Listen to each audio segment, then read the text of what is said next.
Good afternoon, and welcome back to an extremely provocative and stimulating Met discussion.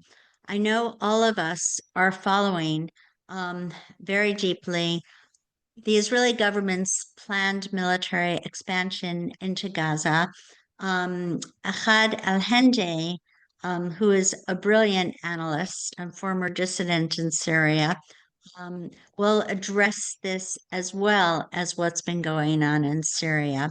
And next week, we have David Wormser, another brilliant analyst, discussing this.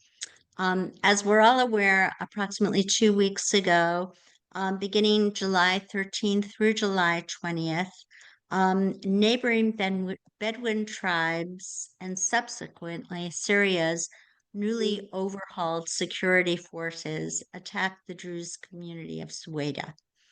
In the aftermath, or during it, there were public humiliations, men's mustaches, which are a sign of honor, were shaved off, but more importantly, at least 1,200 people were murdered.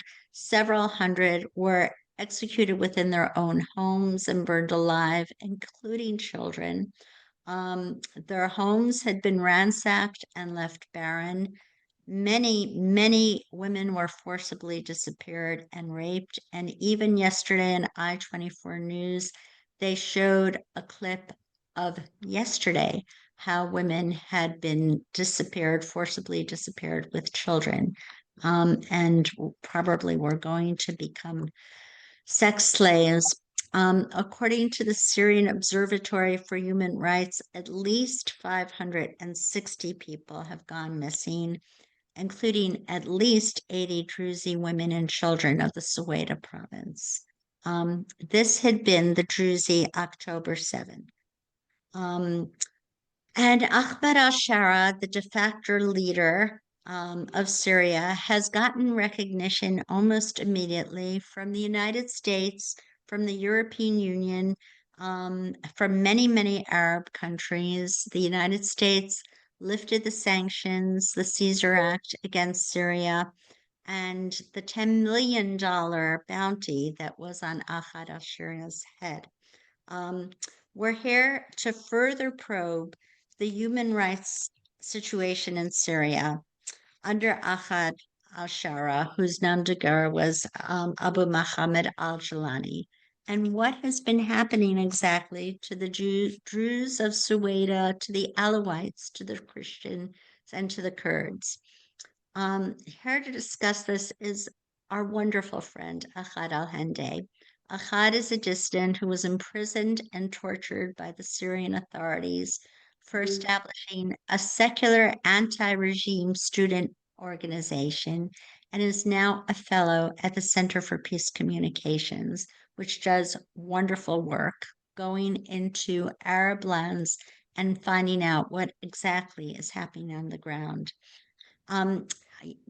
Earlier in his life, he devised a program for Syrian artists to use 3D modeling techniques to build prosthetics for their fellow citizens who'd been wounded in the war.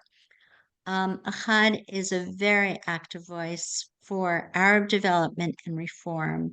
He's a frequent guest on pan-Arab satellite channels, and his writing has appeared in leading American and Arab newspapers.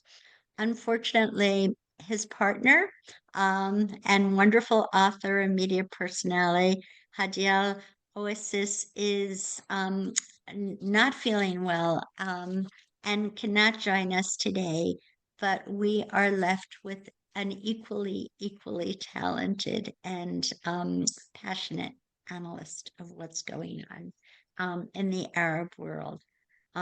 First of all, Ahad, how would you rate the government of Ahmed al-Sharaa right now?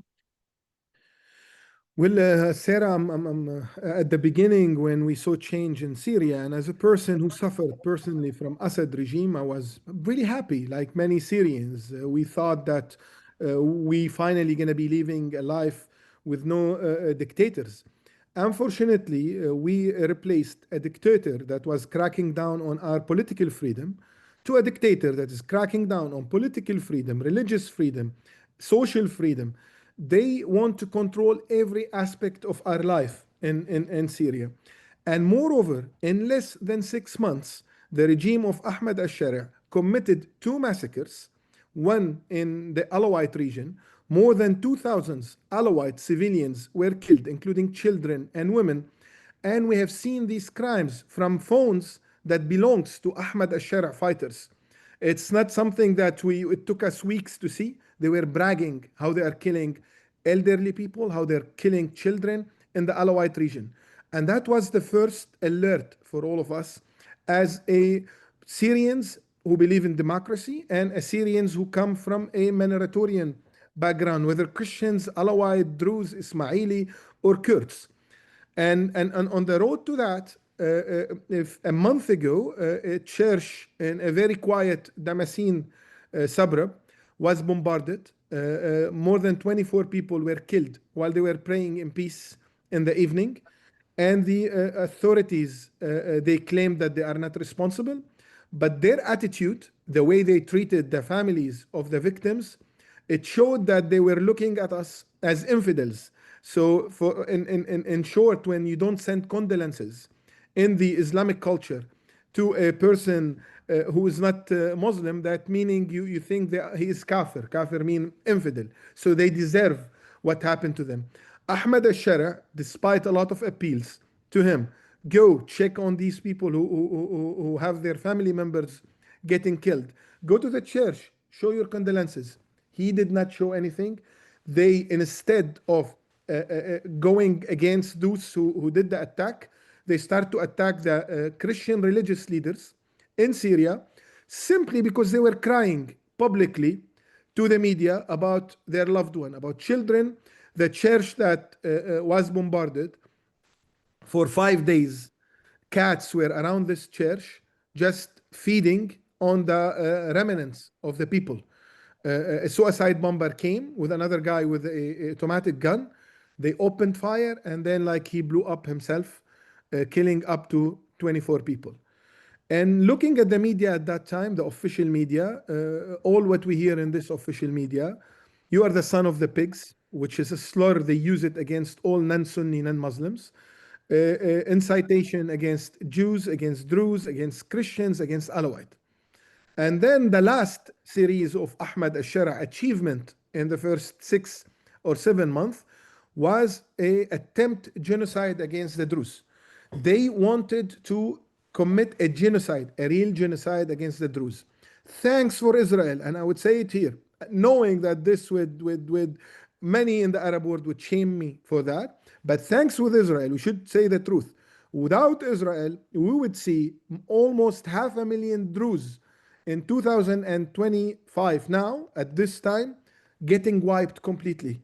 This is the attempt of these perpetrators who were pushed by Ahmed al-Sharaa, who were using drones, who were using tanks, and Ahmed al-Sharaa, and unfortunately, some in the US government were buying the narrative of Ahmed al-Sharaa, saying that this is a fight between Bedouin and Druze to make it look like it's something historic with historic rivalry. Bedouin never use drones. Bedouin never use tanks. Bedouin don't have rockets and missiles that they brought with them to this area. Yes, there were Bedouins in these forces, but there were people from all Syrian background. What unite them all? The hatred to Jews, the hatred to Druze, and the jihadism. Israel came at the right place and intervened and stopped a genocide. If this genocide would happen, beside losing 500,000 Druze to this genocide, we could have seen in our own eyes a demographic change that is very dangerous to Israel and to Jordan.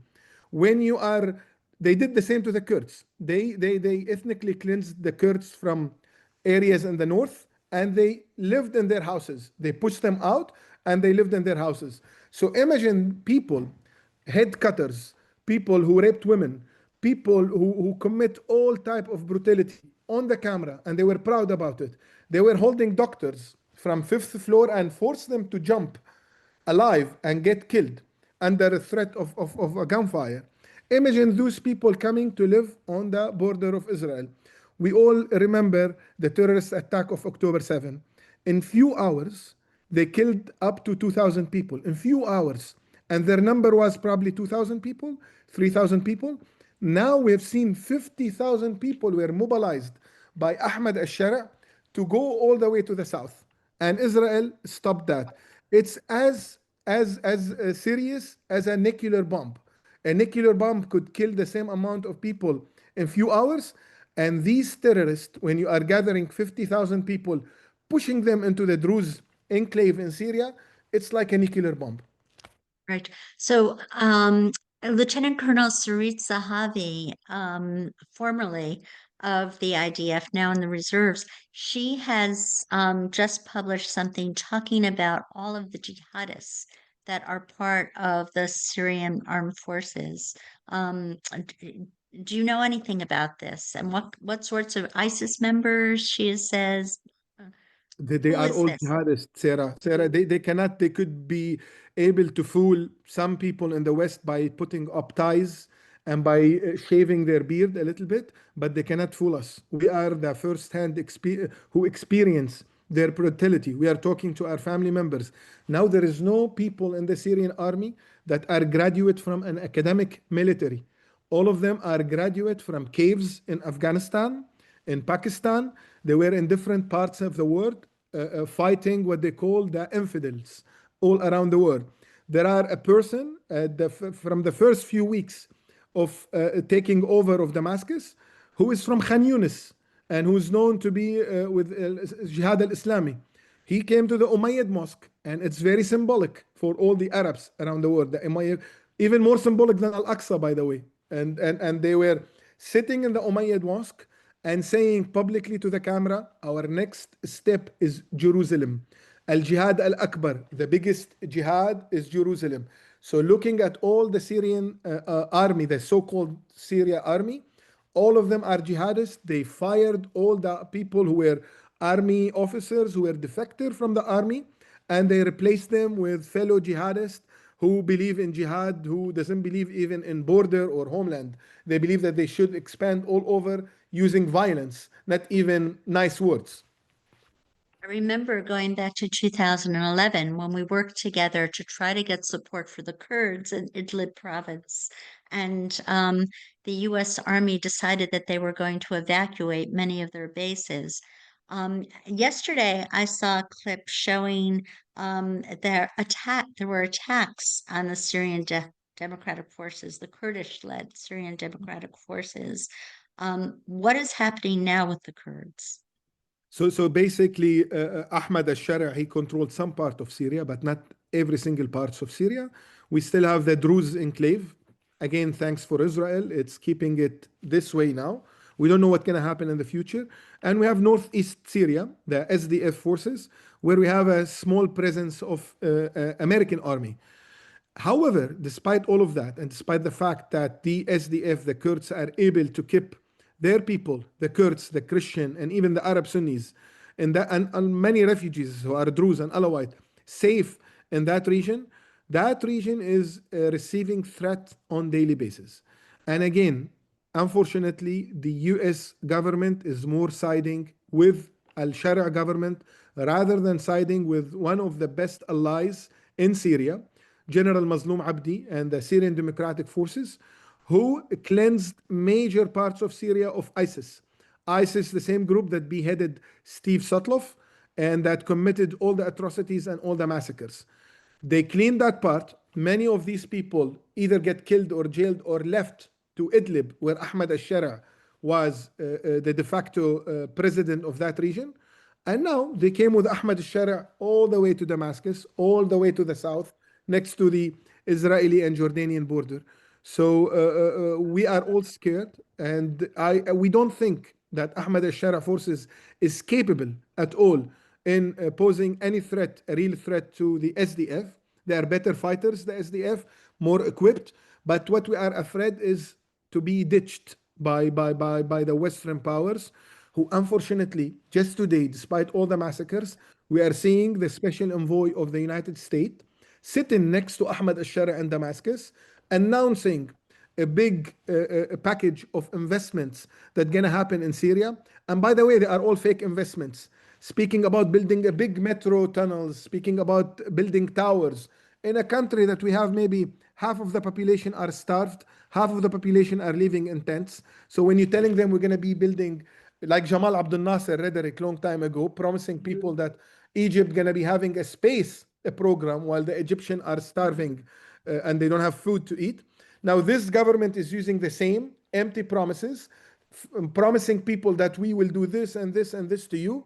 But now who's sitting next to them when they are doing this announcement? The special envoy to Syria, the US special envoy to Syria. And it's a way to whitewash them. There is an issue that people here in the West, they don't understand it.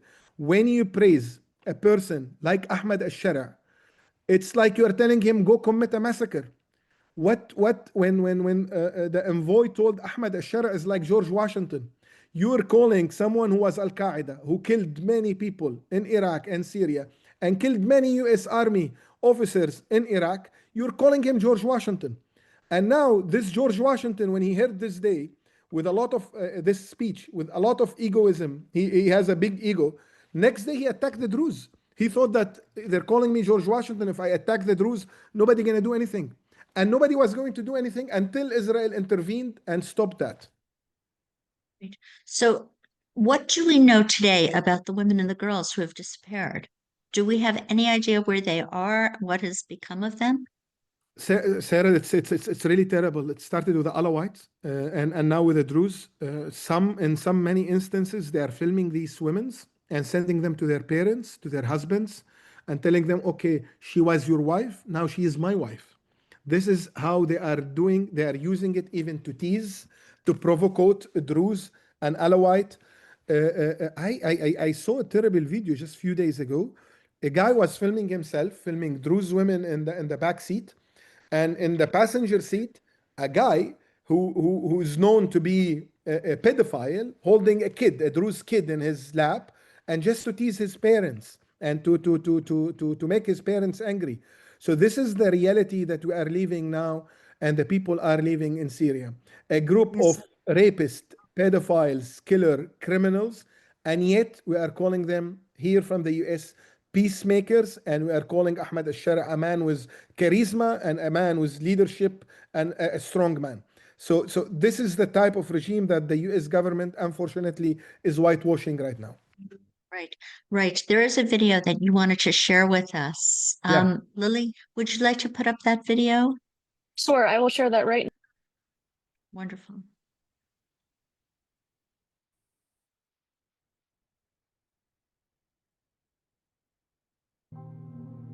ايش يعني سوري؟ ما تسمى ولا درزه؟ درزه؟ درزه يا اخي. درزه زي هو درزه. هاويته درزه هاويته. درزه ولا لا؟ يا اخي درزه يا اخي. الله اكبر! الله اكبر! Fighting in Syria's southern city of Sveda has left more than 900 people reportedly dead in sectarian clashes. Syrian government forces accused of atrocities against Druze civilians. Conflicts between the Druze and the neighboring Sunni Bedouin tribes have been a constant throughout Syrian history. They have been happening for centuries. This episode marks the first time that the central government in Damascus deliberately took the side of the Bedouin tribes in these clashes with the Druze. ويقولون لنا الأهالي هنا أن هذه الجثث على سبيل المثال قام دواعش الجولاني بدفها وهو حي. هذا هو هذه آثار الدبابة. إعدامه. هؤلاء هم الذين يسمون أنفسهم الأمن العام والجيش السوري، دواعش الجولاني الإرهابيين. آثار قذائف الهاون وقذائف المسيرات التي استهدفت منازل المدنيين في حي مساكن الخضر في مدينة السويداء. Suwaida, or Jabal al-Druze, the Druze mountain as it's known in Syria, has always stood a little bit apart. Since the Assad regime fell, it has been almost entirely autonomous. The local Druze militias are manning the checkpoints, they are policing the streets, they are governing their own affairs. And the central government in Damascus has been negotiating for months to insert a presence. They wanted to make an example of Druze autonomy, of breaking Druze autonomy and bringing Suwaida back under the firm control of Damascus. And in order to do that, they invited in tens of thousands of Sunni militiamen from all parts of the country. And within a day, we were seeing gruesome videos of beheadings, execution of Druze civilians, of bodies lying in hospitals, clearly summarily executed, and widespread scenes of looting, ransacking, and vandalism with a heavy sectarian overtone. بدنا شهاداتكم على المجازر اللي قامت. شو انتم شاهدين؟ شهادتكم على الاحداث اللي تمارست هون. هاي الارض بتشهد هون، هذا الوضع بيشهد هون. جماعه طائفيين فاتوا كبروا علينا لولا ما لطف الله وكان موجود بطل بالحاره، الله يرد عنه وعن اولاده، هو اللي تصدى له وكان شخص لحاله على فكره يعني. وهن فاتوا اخر شيء فاتوا انتقاميه، فوتوا الدبابه تبعهم لهون وبلشوا مثل ما انتم شايفين. على ما سمعنا قالوا انه ما تخلي حدا، لا بدوش يطلع، لا بتخلي حجر ولا بشر، هيك اوامرنا، ما بتخلي لا حجر ولا بشر، بدي الدم يسيل على الحاره، هيك يقول له بدي اشوف حمام الدم ماشي، الله لا يوفقه، ولا هو رئيس ولا هو دولي، هو عباره عن جزار. Why did they do this now? Well, a few days prior, the Damascus government had met with a delegation from the Syrian Democratic Forces, the predominantly Kurdish militia that is governing northeastern Syria, in an attempt as part of a months-long saga of negotiating if and how these two parts of Syria will be reintegrated into a reunified country. And reportedly, sources at that meeting have said that the Kurdish delegation essentially told the Syrian foreign minister Shaybani that why should we submit to Damascus's authority when you can't even control Suwaida, this tiny province 1/10 our size that's right on Damascus's doorstep. And reportedly Shaybani said, just wait a few days. انت كنت خلال الاحداث هون؟ ولا كنا يعني كاملين طول الليل ما قدرناش ننام الاقساط. واخر شيء بلشوا فينا بالار بي جي، وجد قذيفه على الشقه اللي فوق حرقوها. قذيفه هاون انفجرت في منازل المدنيين. آثار القصف الهمجي البربري الطائفي العنصري. One of the reasons why al-Sharaa was willing to gamble on a massacre in Suwaida is that he has felt welcomed into the fold internationally since his meeting with President Trump and Trump's subsequent decision to waive all sanctions on Syria. That coupled with the beginnings of Israeli-Syrian peace negotiations in Azerbaijan gave al-Sharaa the sense that the pressure is off and the international community is welcoming of his attempts to forcibly reintegrate all of Syria under his control. And I think it has backfired on him enormously. الجيش سيواصل مهاجمة قوات. Israel has carried out airstrikes on the Syrian capital of Damascus in response to clashes in Syria's south. On the Israeli front, it's important to note they want to demilitarize southern Syria. They want to create a buffer zone so as to mitigate the likelihood of any future Syrian-Israeli friction. אנחנו קבענו מדיניות ברורה. פירוז המרחב דרומית לדמשק, מהגולן ועד אזור הר הדרוזים. זה קו אחד. הקו השני, שמירה על האחים של האחים שלנו, הדרוזים בהר הדרוזים. There's an enormous degree of solidarity between the Jewish and Druze populations of Israel. The Druze serve in the army, they are loyal citizens, they have done everything they can to integrate into the Israeli social fabric. And so when the Druze of Syria appear under threat by Islamist militants of the same sort that massacred over 1,000 Israelis on October 7th, Israelis felt a very strong sense of wanting to defend, as Netanyahu put it, the brothers of our brothers. חיל האוויר תקף גם את כנופיות הרצח וגם את הרק"ל, והוספתי יד גם לתקוף בדמשק את משרד הביטחון. כתוצאה מהפעילות העצומה הזאת, השתררה הפסקת אש, והכוחות הסורים נסוגו חזרה לדמשק. So the Syrian militias began to withdraw from Suwaida on July 19th, and really since July 20th, the area has been calm and almost entirely in the hands of Druze militias. There have been some 80,000 people have been displaced by this fighting, primarily Druze, but a smaller number of Bedouin who have been evacuated from Suwaida city. We talk a lot about siloed media in the US.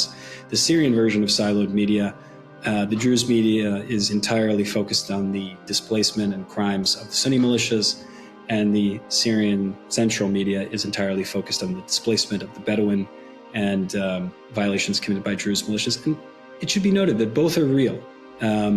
It's just that the scale is vastly disproportionate and overwhelmingly implicates these Sunni militias.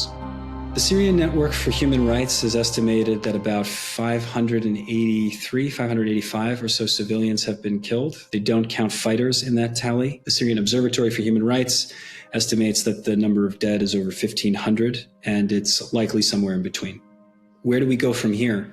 Well, one of the things that we're seeing is that basically Shara's insistence on folding all of Syria forcibly under the centralized rule of Damascus, that this approach is not working. Suwaida is now entirely under the control of Druze militias and under an effective Israeli protectorate. And the Kurdish northeast, which Shara was hoping to cow, called off their forthcoming summit with Damascus, saying that the gaps were just too large to bridge. طيب شو شكل الحكم الأمثل لسوريا لتفادي المجازر أو ما حصل في الساحل أو السويداء؟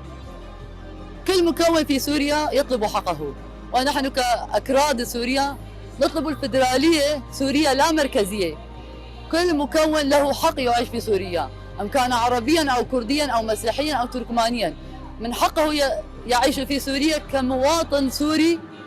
نحن لا نقبل بأي جمهورية عربية سورية التي تداول قبلا من قبل الدولة السورية. Syrian minorities all over the country, the Kurds in the northeast, the Alawites in the coast, the Christians in Damascus, all of them are looking at these episodes of the massacre on the Alawite coast, now the pogrom in Suwaida, and they're wondering to themselves, do we really have a future in this new Syria? And the answer is not clear. This was excellent. From the wonderful work of the Center for Peace Communications that Ahed, both Ahed and Hadil work for. So there was a horrific backlash when, which some of us heard on Capitol Hill. We go to the Hill Daily. When Israel decided to bomb the Syrian armed forces headquarters in Damascus. Did you think that was a necessary move, Ahed? Of course, Sarah, the issue is people, the only country that understand the Middle East is Israel. And people here, they don't know how to deal with the Middle East. They think that by praise and diplomacy, you can solve your own problems. They think by calling Ahmed al-Sharaa George Washington, that mean you can bring Ahmed al-Sharaa to the table. The only thing that Ahmed al-Sharaa understand is power and force. And Israel has it, and the United States has it. If Israel did not bomb the Ministry of Defense, we would see no Druze now in Syria, and Israel would be seeing new neighbors on its border. Beheaders, people who chop heads, who kill children, and who kill elderly women. Even worse than those who carried October 7th. You are bringing people who were Al-Qaeda, ranks of ISIS and Al-Qaeda, bringing them to the border of Israel. So I think that was great. All the Druze are thankful for Israel. We have seen them holding Israeli flags in Suwaida, knowing that they would be paying heavy price, but they said, we want to say thank you to the country who saved our children and who saved our mothers. And for me, as a person who was born in Damascus and a Syrian American, and many Syrians that I'm talking to, we all appreciate what Israel has done. Without that, we could really see no Druze in a country like Syria. I have to say, as an American Jew, I could not be prouder of Israel and this altruistic, very, very noble effort that they've done to protect the Druze. But of course, they are the brothers of our brothers, and there are so many military cemeteries that are filled with Druze graves.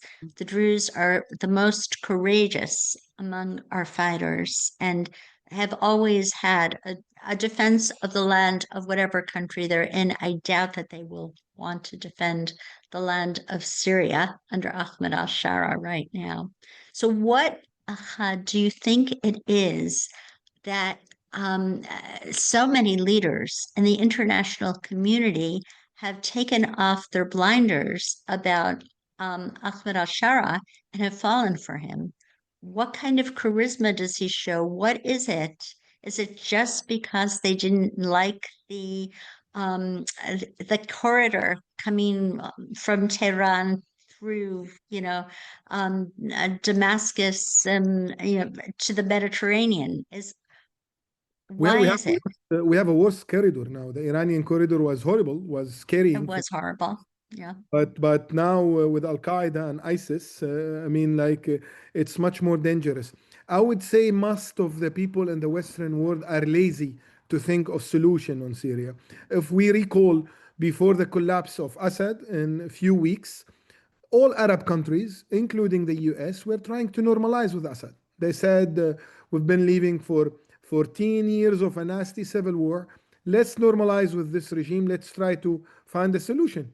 And then Ahmed al-Sharaa came at a time where the Iranian proxies in Syria were weakened, where Israel have degraded all the pro-Iranian capabilities inside Syria. And Ahmed al-Sharaa, he made the right calculation. With help of Turkey, he was able to advance and reach to Damascus. So the word we're trying to say, finally, there is no headache coming from Syria. We should deal with Ahmed al-Sharaa. He appeared on TV with a tie, with a suit. He showed his wife, although with a scarf. That means a change. But that's not a change. This is a cosmetic change. When you look at a change, let's look at the cabinet of Ahmed al-Sharaa. It's all stuffed by radical Islamic people who are even, their idea toward Hamas, toward Israel, is even worse than Hamas. Look at Hamas, what they did. Al-Qaeda and ISIS even worse than Hamas, the way they look at Israel and the Jews and the Christian and the Druze and the Alawite. So there is a laziness, I would say, from the Western world. Otherwise, what would make the president like Trump, who really, it's very hard to make Trump like someone, and he's showing praise and admiration to a guy like Ahmed al-Sharaa. And I would say also, there is some Arab intervention. Some Arab countries, they think that it's like how countries during the Cold War, they were investing a lot in any post-Soviet country to prove that, look, when you come to the Western axis, you will be in a better shape. So he's thinking that this country, Syria, went out of the Iranian axis. We need to show a great example how a country coming out of the Iranian axis, how it's going to look like. But you are not betting on the right horse. You are betting on radical, on criminals, on Al-Qaeda, who despise Israel as much as they despise Saudi Arabia, as much as despise United Arab Emirates. They look at all of these leaders, Arab leaders, as infidels, and they always look at them as tools of the West that we should wage jihad on. So it's just laziness, and I would say it's miscalculation from people here in the US who are more impressed by the visuals rather than by the core. Wearing a tie doesn't make you belong, Right. So how close do you believe the relationship is between Ahmed al-Sharaa and Erdogan of Turkey? It's very good. The biggest country that is supporting Ahmed al-Sharaa now is Erdogan. The biggest country that is standing against any Israeli intervention, even in the south, in the border, next to the border of Israel, is Turkey. All the companies that are coming and try to invest in Syria are Turkey. Moreover, they brought just recently a delegation from the so-called Syrian Defense Ministry. All of them are former jihadists. They brought them to a defense museum or fair in Turkey, trying to even provide them with more weapons. So far, they provided them with smart drones. Now, ironically, Al Qaeda is using smart drones that has facial recognition techniques and that they can autonomously fly and target objects. And that's because of Turkey. And I would say that's raised a big red flag to all the Jews, the Christian, the Druze, the Alawite, and the Kurds in the area. And I think it's the time now that all of these groups, they ally with each other. They try to work with each other because we are all having the same threats, which is this bomb that is similar to the atomic bomb, which I call it the demographic bomb, sending hundreds of thousands of people to a country, to a group of people to slaughter them, to kill them. Again, it's as dangerous as an atomic bomb. Right. So on July 7th, President Trump revoked the designation of Ahed al Hendi as a foreign terrorist organization. Why do you think President Trump did this? And why did he remove the sanctions immediately, the Caesar Act? Now, he could not move the Caesar Act. It have to be moved from the Congress. Thanks God, there are some people in Congress who are patriotic and who know Syria pretty well. And they said, okay, we can move it, but it need to be conditioned to many issues, including the protection of minorities. President Trump, we all know his mentality. He's a deal maker. He thinks that by talking and by negotiating, you can get to deals, which is true. It could happen with Western country, with civilized people who understand negotiation, but you don't do it with Al Qaeda. You don't do it with your enemy. We have a proverb in the Arab world. I would say it in Arabic, then try to translate it. عدو جدك ما بيودك. The enemy of your grandfather will never be your friend, will never love you. And the same, these groups, Al Qaeda, the biggest setting for Al Qaeda is the United States of America. Then comes Israel. You cannot cut deals with them. They would lure you. They would fake it. They would give you a lot of fake promises, like they did to the Druze. They told the Druze, we are coming to restore stability in Suwaida. The first village they entered, they cut heads, they killed, they took women, they killed children. So you cannot trust these people. We, the people of the Middle East, Jews, Christian, and Druze and Alawite, we have experienced them. We have seen them.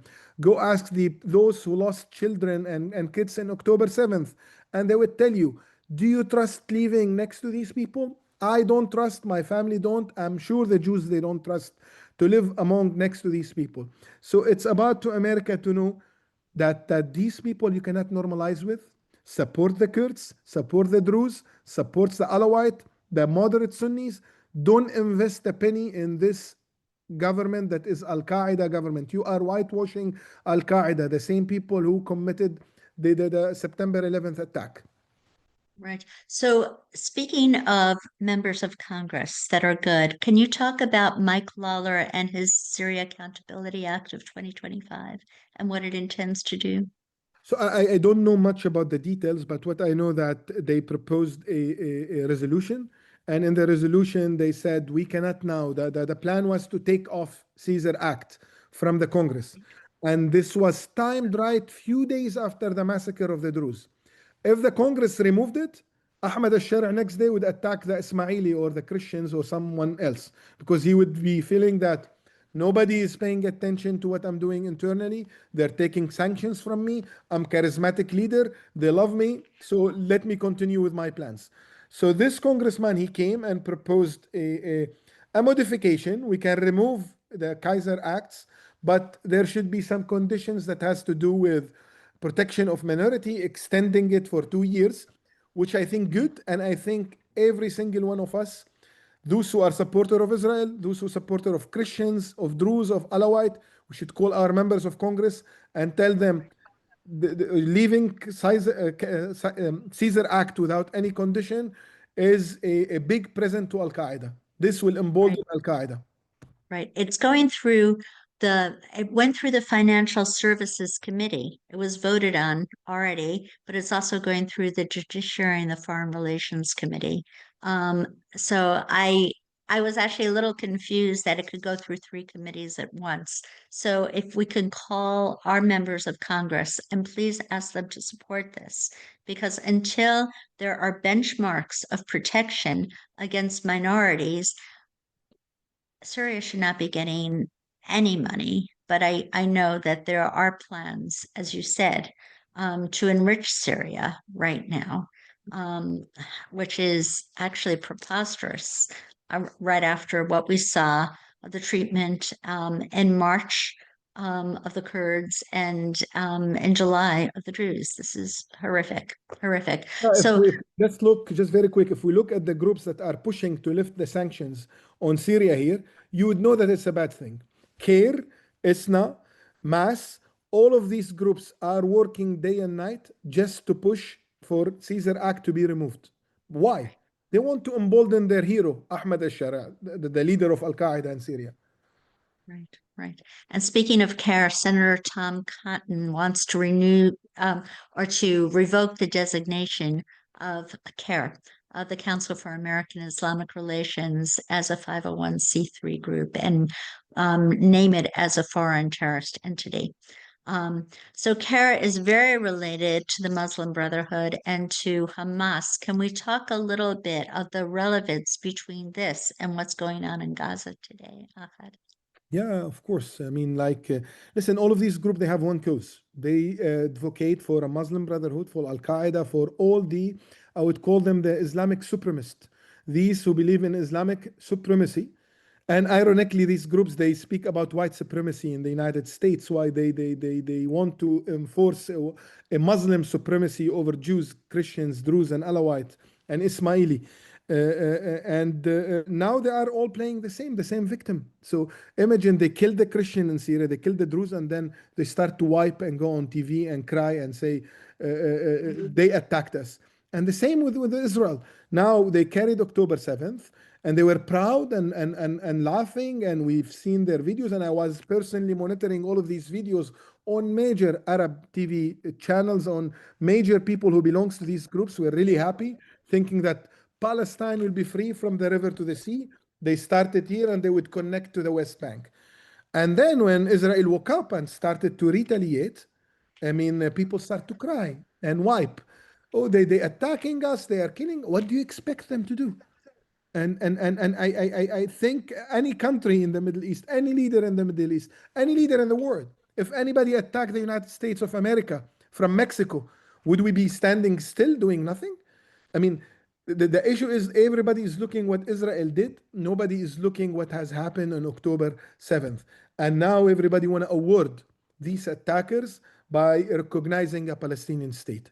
It's becoming like a Pastel Day in France. October 7th, it's becoming like a day of liberation. This day of that was committed heinous crimes against humanity, gonna become a symbolic day. All people in that part of the world, they would think this is the way to get what we want. We commit violence, we attack civilians, we kill civilians, and gonna work. And this is what Ahmed al-Sharaa was trying to do in Suwaida, because they look and said, oh, October 7th succeeded. I wrote that in Arabic, and I'm saying it again.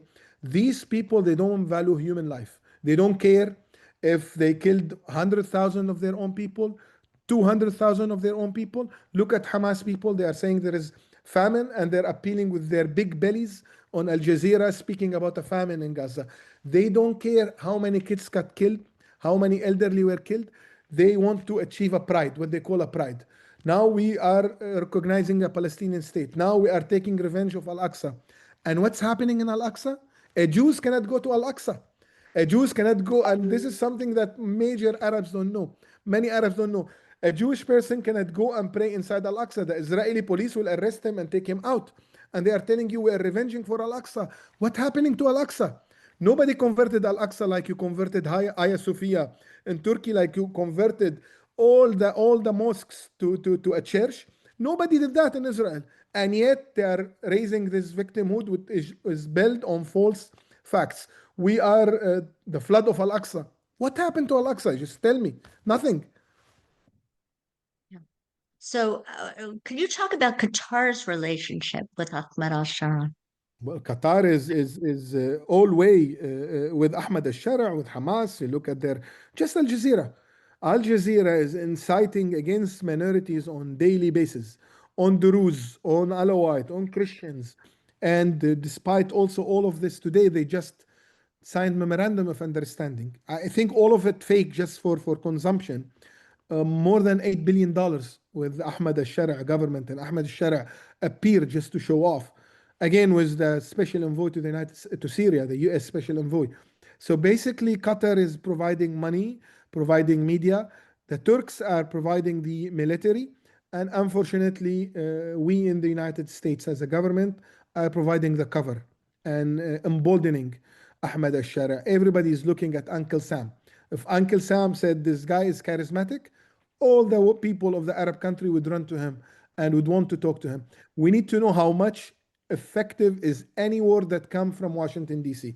It's very influential, and it really could commit a genocide. When he was praised, he moved his forces to Sudan the next day. So, as you know, Israel is fighting a war on 7 fronts, and they have launched at least 160 airstrikes on the military targets in Syria. And of course, in July, they were trying to protect the Druze and establish a buffer zone. How secure do you think that border is between southern Syria and Israel right now? Well, it's not really that secure. It needs more work. And if you need to do more work, you need less pressure from international country, and not telling Bibi that your hand is always on the trigger. Bibi's hands on the trigger now. Maybe we agree or disagree with Bibi, but he is defending his own people. And moreover, the Druze. I think Israel is capable of securing that region. But again, you need to let Israel defend its people and defend its allies in the region, because at the end of the day, we are all threatened by the same enemy, which is radical Islam, whether we are Jews, Christian, Druze, Alawite, or Yazidi, or Kurds. Israel can do it very well, but they need the support. So I just one further question that I've been getting. I know that Israel has protected the Druze. What about the Alawites, the Yazidis, the Christians, and the Kurds? Where's their support going to come from? There is really no support, unfortunately. And the worst thing now that is happening, even though I'm Christian, I was born to a Christian family in Syria, but and my people are getting persecuted. But people who are the most persecuted now are the Alawites. It's on daily basis. You're seeing stories of women being kidnapped. They're doing it by purpose, taking Alawite women, and at the same time just to kill the honor, how they view it in the Middle East, of the Alawite people, kill their pride. We're taking your women. Just yesterday, there is a married Alawite woman who they took her to Aleppo from the Alawite coast. She never been in that region. To be objective, in Syria, we don't mix. We don't go to other areas. We don't go to the extreme Sunni areas since I was a child. So why would an Alawite woman go to that area? And then they start to send videos of her to her family just to tease her family. And this is not an incident. It's happening on daily basis. There are killing of Alawite on daily basis. Every day there are killing of the Alawites. I think we have a friend here, Tamim. I don't know if he can come and speak. He's a doctor. He's an Alawite. From the region. Probably he could speak up more about, because he's monitoring the situation on daily basis. But and I'm telling you, there are pogrom on daily basis to the Alawite, and nobody is helping the Alawite. If something happened to the Christian, there are Western countries that coming and speaking against that. There are Greece, there are Cyprus, that they have interest. If anybody is happening to the Druze, we have Israel. The Alawites are left alone after they trusted. I mean, this is a very important issue. They trusted the new government. They surrendered all of their arms. So this new government came and said, we will put the past away, give us your weapons. They give their weapons. After a week, they committed this huge massacre against the Alawites. This is, and also the Kurds in the beginning said the Syrian democratic forces were going to be part of the Syrian army. They trusted. Oh, right. So unfortunately, Ahmed al-Sharaa did a job on so many members of the international community, and we have to take our blinders off. We have to look at his actions, not his words. And we have also had a lot of questions about Saudi Arabia. apparently most of the Arab world has supported. It's Qatar, it's Saudi Arabia, it's Egypt, Jordan, even though this will cause a revolution, unfortunately, if Syria stumbles and falls, it will cause a revolution, certainly in Jordan. Their neighbors. This is very, very important for us to wake up to, and the fact that this is barely spoken of on television. After the episode that lasted a few days in the Druze area, and of course, people were very, very quick to blame Israel for intervening, and they did not mention that this is ongoing. And we don't, it would be, what is your feeling, Ahad, finally, about seeing Syria breaking up into different ethnic enclaves or entities? Well, Sarah, we always say, even my grandma always tell me that homelands are not only rocks and bricks. Homeland is a place where you feel safe. I love Syria. I'm a real.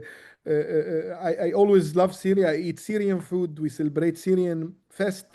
But at the end of the day, if uniting Syria would be resulting in killing and doing a lot of bloodshed to the Druze and the Alawite and the Christians, we don't want Syria. Let Syria fragmented. Let every group live by themselves. Let the Kurds live on their own, the Alawite on their own, the Druze on their own. I know we are the Christian would be the one who lose because we are scattered all over Syria. We live among the Sunnis, mostly next to the Druze, next to the Alawites. But again, I mean, countries, you don't build countries by force. You don't force people to accept a radical president like Ahmed al-Sharaa, who look at us all as infidels and who believe in Sunni supremacism. We now are relieved because we don't have anymore the Islamic Republic of Iran in Syria. Now we have the Islamic Republic of Ahmed al-Sharaa inside Syria. And I belong to Syria. I don't belong to the Islamic Republic of Ahmed al-Sharaa or the Islamic Kingdom of Ahmed al-Sharaa. The Druze now feel they are much safer if they live on their own. But I'm afraid that needs a lot of support from the international community.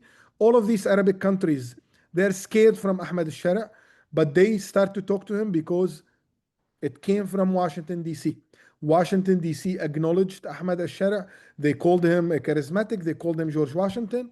All the Arab countries, they have in their back of their mind that America was behind Ahmed al-Sharaa, which is not true at all. Right. All right.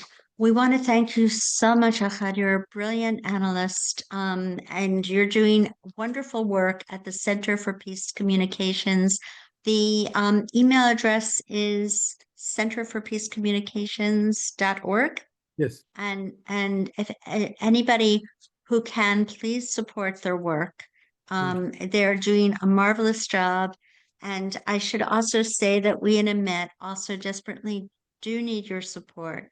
We are on the Hill practically every single day, meeting with members of Congress and trying to tell the truth, the unvarnished truth, as Ahed and I see it, about the Middle East. And members of Congress look forward to meeting with us and their staffers, mostly their staffers, I should say, their foreign policy staffers, because they're torn in so many directions, and they know that we are going to tell the Ahmed, we're going to tell them the truth.